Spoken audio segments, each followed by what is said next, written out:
আজ বুধবার 29শে পৌষ 2026 সালের 14ই জানুয়ারি। বৃশ্চিক রাশি, বৃশ্চিক লগ্ন, স্করপিয়ান সাইন জাতক জাতিকাদের আজকের দিনটি কিন্তু মধ্যম প্রকৃতির অতিবাহিত হবে।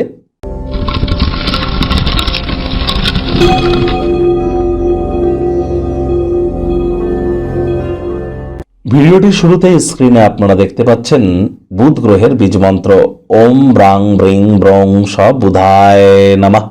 সকাল দুপুর সন্ধ্যা 3 বেলায় আপনারা 108 বার করে এই মন্ত্রটি জপ করুন।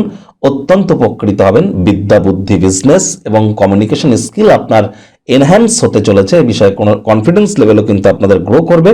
সবুজ রঙের শাকসবজি বা সবুজ রঙের বস্ত্র সামগ্রীর প্রয়োগ আজ বেশি করুন। এটিও আপনাদের কনফিডেন্স লেভেলকে গেন করতে সাহায্য করবে। আজ কিন্তু মকর সংক্রান্তি, আজই পৌষ পাবন, আজই কিন্তু সাতটিলা একাদশী। একাদশীর এই মহান ব্রত পালন করুন। না করতে পারলে অন্তত পক্ষে আপনারা ভগবান হরিবিষ্ণুর উদ্দেশ্যে বলুন ওম নমো ভগবতে বাসুদেবায় নমঃ। অন্তত 108 বার বলুন। যারা একাদশীর মহান ব্রত পালন করছেন তারা কিন্তু অবশ্যই রাত্রি জাগরণ করে মাটিতে শয়ন করে আপনারা বিষ্ণু সহস্র নাম জপ করুন। অত্যন্ত উপকৃত হবেন।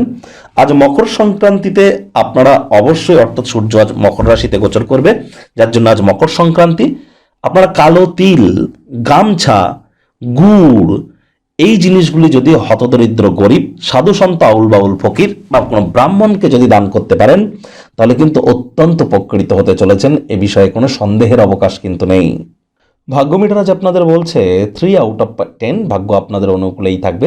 সম্পর্কের ক্ষেত্রে এবং অর্থগত ব্যাপারে আপনাদেরকে একটু সাবধানতা অবলম্বন করেই কিন্তু চলতে হবে। ব্যস্ত সময়সূচি থাকা সত্ত্বেও শরীর মনে সতেজতা এবং তরতাজাই কিন্তু আপনারা অনুভব করবেন। অর্থগত ব্যাপারে ব্যয়বহুল একটি দিন, খরচ বাড়বে। অতীতে করা অপ্রয়োজনীয় অর্থ ব্যয়ের কারণে আজ কিন্তু আর্থিক সংকট আপনারা অনুভব করতেই পারেন। নতুন উদ্যোগ পরিকল্পনার পাশাপাশি নতুন নির্মাণ কার্যকে আজ আপনারা পিছিয়ে দিন। চাকরিজীবী যারা আছেন তাদের অফিসের পরিবেশ এক প্রকার বেশ। বস কলিগদের সাথে ভাব ভালোবাসা বাড়বে। কর্মে গতি অনুভব করবেন। নিজের মেধা, দক্ষতা, ট্যালেন্টের দৌলতে প্রশংসার পাত্রপাত্রীও আপনারা হতেই পারেন। রাজনীতিবিদ যারা আছেন জনসংযোগ বৃদ্ধি করুন। সমাজে পপুলারিটিও আপনাদের বাড়বে। আমি বহুদিন ধরে কিন্তু বলছি, যে সমস্ত বৃশ্চিক রাশির জাতক জাতিকারা রেন্টেড হাউসে আছেন, ভাড়া বাড়িতে, এবং যত বেশি মাল্টি কালার ড্রেস পরতে পারবেন তত ব্যবসা বাণিজ্য, আর্থিক পরিস্থিতির উন্নতি আপনাদের হবে। আজ রাজনীতিবিদরাও জনসংযোগ বৃদ্ধি করতে পারলে পপুলারিটি বাড়বে। শিক্ষার্থী বিদ্যার্থীদের পড়াশোনায় মনোযোগ আরও বৃদ্ধি করতে হবে। উচ্চশিক্ষার জন্য যারা বিদেশ যাত্রার কথা ভাবছিলেন, ভাগ্যদেবী আজ কিন্তু আপনাদের পক্ষে নেই। সন্ততি থেকে থাকলে তাদের দিকেও সজাগ দৃষ্টি আপনারা বজায় রাখুন। হাউস ওয়াইফ যারা আছেন দিনের শুরুটা তাড়াতাড়ি করুন। প্রেমিক প্রেমিকা, স্বামী স্ত্রী, ভালোবাসার মানুষের চরিত্র নিয়ে সন্দেহবাতিক যেন হবেন না। তৃতীয় কোনো ব্যক্তিকে ভুলেও সম্পর্কের মধ্যে প্রবেশ করতে দেবেন না। সম্পর্কের দুর্বলতা কিন্তু বেড়ে যেতে পারে। শত্রুপক্ষ, বিরোধী পক্ষ আজ কিন্তু খুব একটি শক্তিশালী থাকছে না। পরিবার, পরিজন, নিকটে স্থানীয় ব্যক্তিবর্গ, বন্ধু স্বজন কারোর উপরেই জোর করে নিজের মতামতকে জাহির করলেই কিন্তু মারাত্মক ক্ষতি।